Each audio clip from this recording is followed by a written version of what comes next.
Amsal 28 ayat 13. Amsal 28 ayat 13.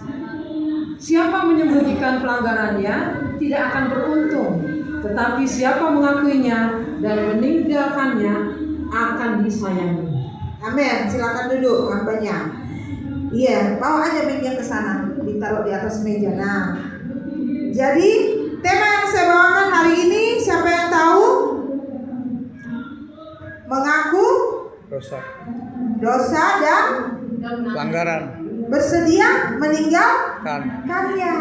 Disayang nggak kita? Kalau kita mengakui dosa kita terus kita tinggalkan. Tuhan bilang, siapa menyembunyikan pelanggarannya tidak akan beruntung, tetapi siapa mengakuinya dan meninggalkannya akan disayangi. Siapa yang punya pacar di sini? Jangan ketawa kakak.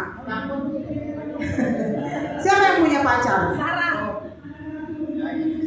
Ya, jadi gini, kalau kita pacaran terus kita sudah melakukan hubungan badan, itu dosa nggak? Dosa. Boleh nggak kita akui di hadapan Tuhan? Boleh nggak kita akui dosa kita di hadapan Tuhan? Boleh kan? Tuhan bilang di sini, siapa menyembunyikan, kalau kita sembunyikan dosa kita tidak akan beruntung, sial terus hidupnya. Tetapi siapa mengakuinya dan meninggalkannya akan disayangi. Jadi berbahagialah orang yang senantiasa takut akan Tuhan. Tetapi orang yang mengeraskan hatinya akan jatuh ke dalam malapetaka. Itu ayat 14. Jadi kalau kita disayang Tuhan, kita sudah melakukan dosa, tidak sengaja kita mencuri, namanya juga manusia loh, masih daging, ya kan?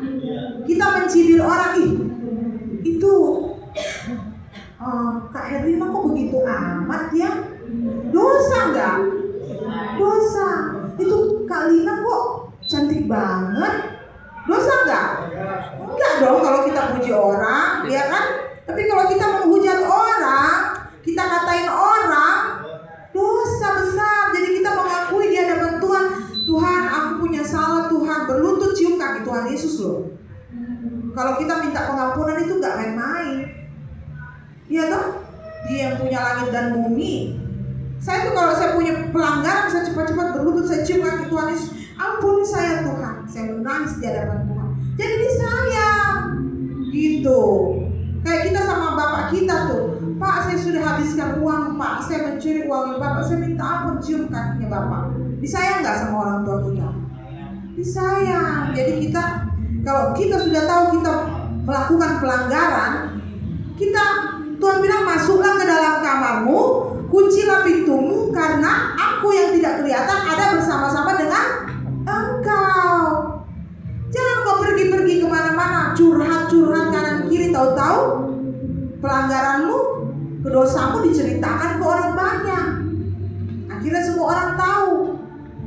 Jangan juga menyembunyikan dosa, tapi mengaku dan meninggalkan. Suka sama suami orang nih. Ada yang suka sama suami orang di sini? Dosanya itu berlipat-lipat kali ganda loh. Apalagi yang sudah diberkati sah di gereja, gak boleh. Jangan coba-coba. Itu dosanya itu benar-benar tidak ada pengampunan bisa-bisa. Karena apa yang sudah Tuhan persatukan tidak boleh dipisahkan oleh manusia kecuali maut. Jadi kita hati-hati kalau mau pilih pasangan. Lihat Kak Agung, ada nggak ya istrinya?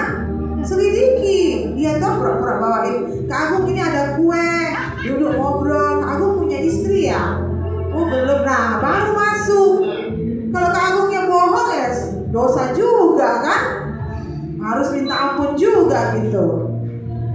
Jadi di sini Tuhan mengingatkan kita semua, siapa yang menyembunyikan pelanggarannya tidak akan beruntung, tetapi siapa mengakuinya dan meninggalkannya akan disayangi. Satu ayat aja ini berguna banget loh buat kita semua. Kalau kita mau disayang Tuhan. Saya seumur-umur jadi pendeta, jadi gembala sidang, tidak pernah saya cari donatur. Tidak pernah saya teriak-teriak ikut-ikut ibadah di sana terus ambil donaturnya orang, nggak pernah.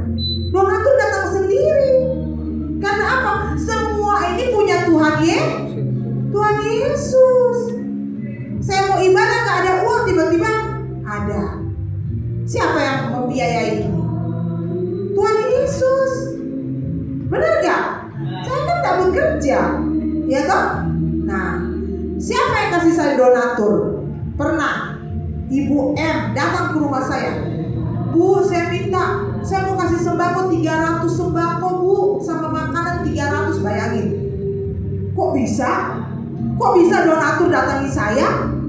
Karena apa? Tuhan bilang, apa yang belum dilihat mata, belum kita pikirkan, belum telinga mendengar, mulut belum berkata-kata, Tuhan sudah sediakan bagi orang-orang yang mengasihi Dia. Apalagi saudara mau duit. Saudara mau duit gak? Aduh, siapa yang harus saudara deketin? Siapa? Yesus. Tuhan Sang sumber segala-galanya. Kita jangan minta sama orang, kita jangan minta sama gembala sidang, tapi kita berlutut, kita bilang, Tuhan, Engkau tahu apa yang aku butuhkan. Tuhan itu Dia memberi apa yang kita butuhkan, bukan apa yang kita mau, saudara. Yang kita mau banyak. Saya mau makan sushi di mall, benar gak? Saya mau makan KFC, saya mau pakai motor, saya mau pakai ini, saya mau pakai itu. Saya bilang, Tuhan, saya mau uang 1 miliar. Tapi Tuhan bilang apa? Yang lebih penting anakmu yang perempuan pulang. Saya kaget. Rupanya uang 1 M itu sama harganya dengan anak perempuan saya. Di situ saya menangis, saya berlutut, Tuhan, tolong supaya anak saya pulang. Karena bekerja jauh kan, saya nggak mau.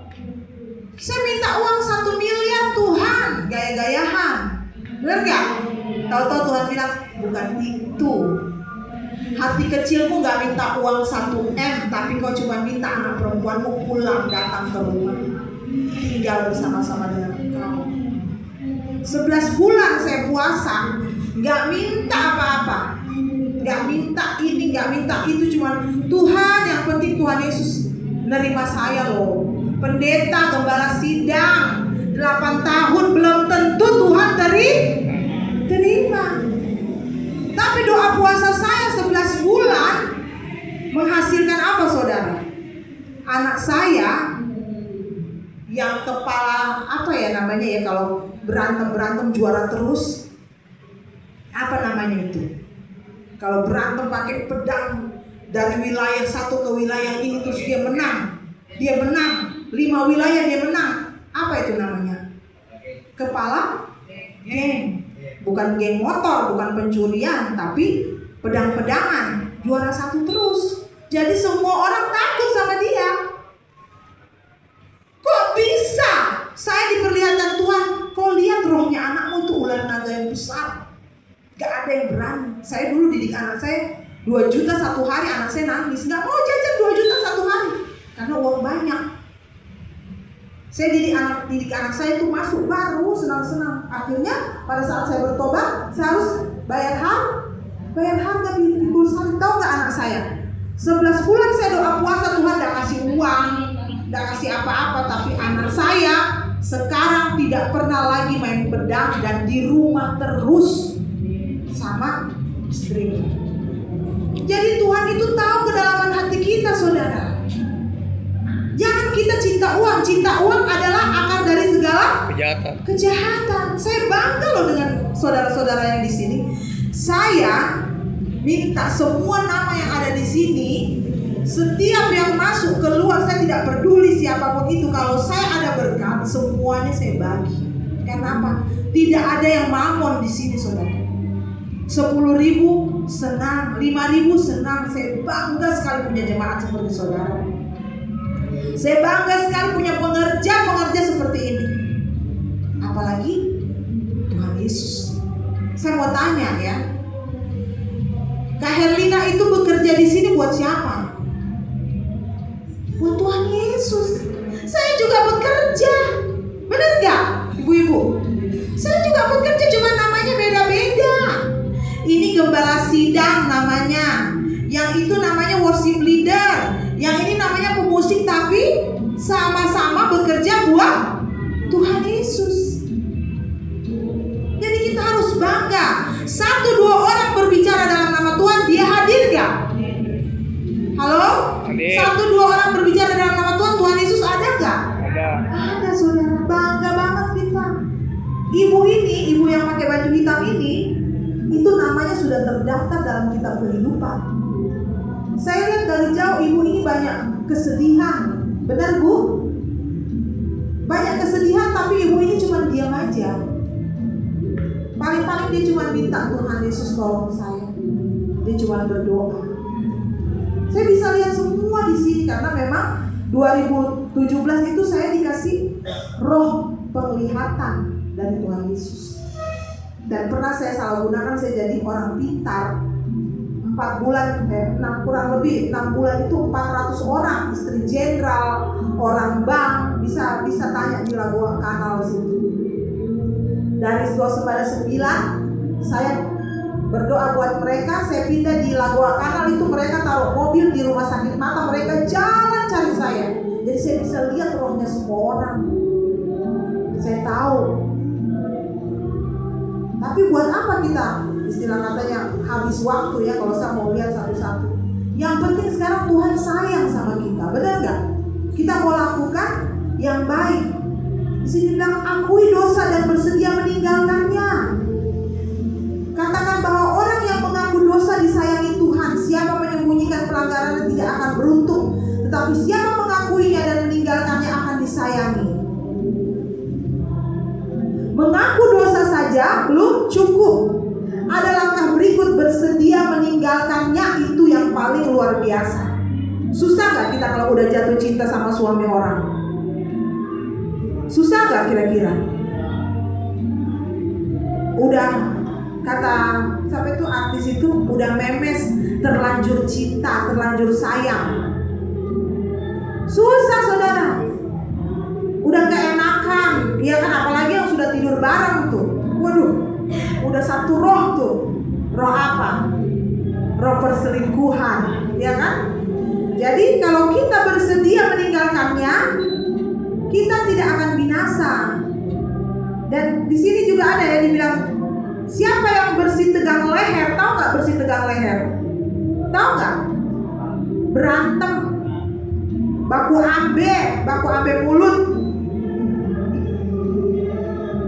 Walaupun sudah ditegur, tidak mau dengar, akan sekonyong-konyong diremukkan tanpa dapat dipulihkan lagi. Jadi ngeri. Coba baca Amsal 29 ayat 1. Baca Amsal 29 ayat 1. Apa saya bacakan aja ya? Amsal 29 ayat 1. Siapa bersih tegang leher, walaupun telah mendapat teguran, akan sekonyong-konyong diremukkan tanpa dapat dipulihkan lagi.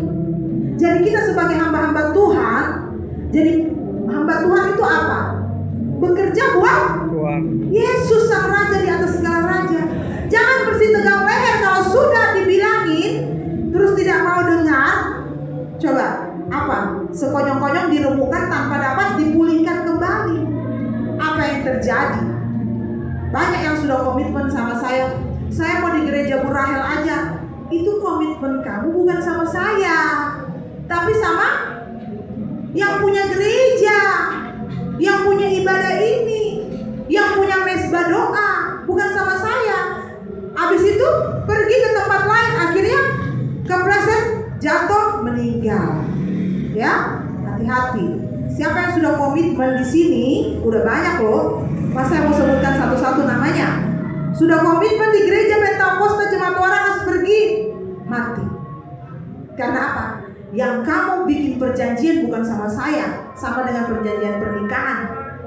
Maut yang bisa memisahkan, tapi perjanjianmu dengan sang pencipta langit dan bumi. Saya saja pernah 2 kali loh saya tinggalkan ini pelayanan, bukan cuma saudara, tapi akhirnya saya bertobat dan saya mau benar-benar melayani Tuhan. Jadi karena waktunya ya, saya bacakan sedikit. Jadi kita ingat ya tema saya di sini ya. Buat semua yang ada di sini juga buat saya, kita harus akui dosa dan bersedia meninggalkannya di Amsal 28 ayat 13. Terima kasih Tuhan. Mari kita tutup ibadah firman Tuhan. Terima kasih Bapa, terima kasih Roh Kudus. Firman-Mu pelita bagi kakiku, terang bagi jalanku Bapa. Terima kasih atas firman-Mu Tuhan. Biarkanlah Engkau menanamkan firman-Mu dalam loh hati kami, dan kami menjadi pelaku-pelaku firman menyenangkan hati-Mu Bapa. Haleluya, yang percaya katakan amin.